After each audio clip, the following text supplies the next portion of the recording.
Hi, welcome to my channel. இன்றைக்கி வந்து நம்ம என்ன பார்க்க போகிறோம் அப்படின்னா, ஒரு பொரியல் ரெசிபி தான் பார்க்க போகிறோம். வாங்க எப்படி செய்கிறதுன்னு பார்க்கலாம். ஃபஸ்ட்டு வந்துட்டு ஒரு பேன் எடுத்துக்கோங்க. அதில் கொஞ்சமாக ஆயில் விட்டுக்கலாம். பூண்டு வந்து நல்லா நறுக்கிட்டு, நல்லா பொடியை நறுக்கிட்டு சேர்த்துக்கோங்க. நல்லா வதக்கி விட்டுக்கோங்க. அதுக்கப்புறமா நறுக்கின வெங்காயம் ஆட் பண்ணிக்கோங்க. வெங்காயம் கொஞ்சம் நிறையாவே சேர்த்துக்கோங்க. அதையும் நல்லா வதக்கிக்கலாம்.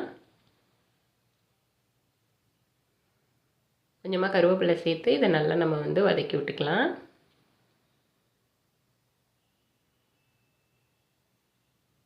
வெங்காயம் நல்லா வதங்கினதுக்கப்புறமா ஒரு அரை தக்காளியை வந்து இந்த மாதிரி கட் பண்ணிவிட்டு ஆட் பண்ணிக்கோங்க. தக்காளி வந்து நம்ம நிறைய போடணுன்னு அவசியம் இல்லை. நம்ம வந்து பெரிய தக்காளியாக இருந்தால் அரை தக்காளி போடுங்க. சின்னதாக இருந்தால் 1 போட்டால் போதும்.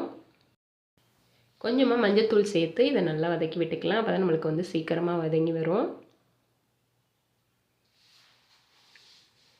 நல்லா வதங்கினதுக்கப்புறமா வந்துட்டு நான் ஒரு கேப்சிகம் வந்துட்டு இந்த மாதிரி கட் பண்ணி எடுத்துருக்கேன். நல்லா கழுவிட்டு இந்த மாதிரி சின்ன சின்னதாக கட் பண்ணி எடுத்துக்கோங்க. அதை ஆட் பண்ணிக்கலாம். இப்போ அதையும் நல்லா கலந்து விட்டுக்கோங்க. கேப்சிகம் வந்து ரொம்ப நேரம் வேகணும்னு கிடையாது. நம்மளுக்கு ஒரு 2லேருந்து 3 நிமிஷம் வெந்தாலே போதும். அதனால் நீங்கள் வந்துட்டு இதை நல்லா இதோட கலந்து விட்டுக்கோங்க. கலந்து விட்டுட்டு ஒரு மூடி போட்டு கரெக்டாக ஒரு 2 to 3 மினிட்ஸ் மட்டும் அதை மூடி போட்டு வைங்க. தண்ணி எதுவும் ஊற்றிடக்கூடாது. நம்மளுக்கு இதில் இருக்கிற இந்த இதே போதும். நம்ம வந்து ட்ரையாக தான் பண்ண போகிறோம். அதனால் நம்ம தண்ணி எதுவுமே ஊற்ற தேவையில்லை. நம்மளுக்கு இந்த தக்காளியில் இருக்கிற அந்த ஈரப்பதமே கரெக்டாக இருக்கும்.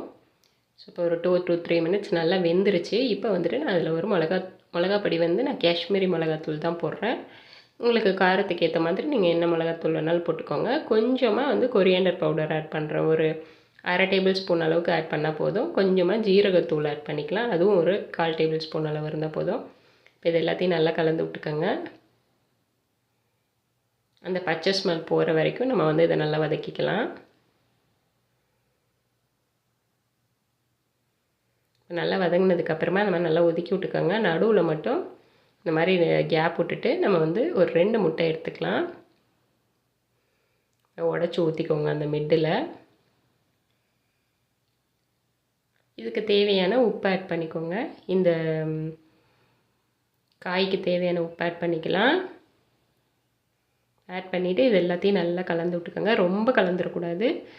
நம்ம முட்டை ஆட் பண்ணிவிட்டு உடனே கலந்துட்டோம் அப்படின்னா வந்துட்டு அது முட்டை இருக்கிறதே தெரியாத அளவுக்கு ஒரு மாதிரி ஆயிரும். ஸோ அதனால் வந்து ஒரு 1 மினிட் விட்டு வேக விட்டு மெதுவாக அதை கலரி கொடுத்தீங்க அப்படின்னா உங்களுக்கு அந்த ஸ்க்ரம்பிள்ட் எக் வந்து நிறைய கிடைக்கும். அப்போ பார்க்குறதுக்கும் நல்லாயிருக்கும், சாப்பிட்றதுக்கும் நல்லாயிருக்கும்.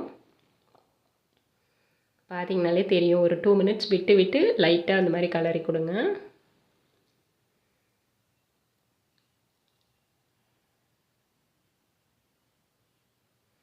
இப்போ இது எல்லாமே நல்லா வெந்து வந்துருச்சு. இப்போ நான் எல்லாத்தையுமே நல்லா கலந்தாச்சு. எல்லாம் வெந்ததுக்கப்புறமா வந்துட்டு நம்மளோட பொரியலுக்கு வந்து கொஞ்சமாக பெப்பர் தூள் ஆட் பண்ணிக்கலாம். நார்மலாகவே நம்ம வந்து முட்டை எதில் சேர்த்தாலும் பெப்பர் ஆட் பண்ணி செஞ்சால் தான் அது வந்து நல்லாயிருக்கும். ஸோ அதனால் வந்துட்டு கடைசியாக நான் 1 டேபிள் ஸ்பூன் பெப்பர் ஆட் பண்ணிக்கிட்டேன். அதை நல்லா கலந்து விட்டுக்கோங்க. இப்போ வந்து பொரியல் எல்லாம் ரெடி ஆகிடுச்சு. கடைசியாக நம்ம கொத்தமல்லி ஆட் பண்ணிவிட்டு நம்ம அடுப்பை வந்து ஆஃப் பண்ணிடலாம். ஸோ அவ்வளோதாங்க, நம்மளுடைய கேப்சிகம் எக் பொரியல் வந்து ரெடி ஆயிடுச்சு. இது ஒரு ஜஸ்ட் ஒரு 10 to 15 மினிட்ஸ்க்குள்ளே பண்ணிடலாம். இது நீங்கள் கேப்சிகம் பிடிக்காதவங்களாக இருக்கிறவங்களுக்கு கூட இது உங்களுக்கு வந்து இந்த மாதிரி ட்ரை பண்ணி பாருங்கள். ரொம்ப நல்லாயிருக்கும். ஸோ அவ்வளோதாங்க, என்னுடைய வீடியோ பிடிச்சிருந்துச்சுன்னா லைக் பண்ணுங்கள், ஷேர் பண்ணுங்கள், கமெண்ட் பண்ணுங்கள், மறக்காமல் சப்ஸ்கிரைப் பண்ணுங்கள்.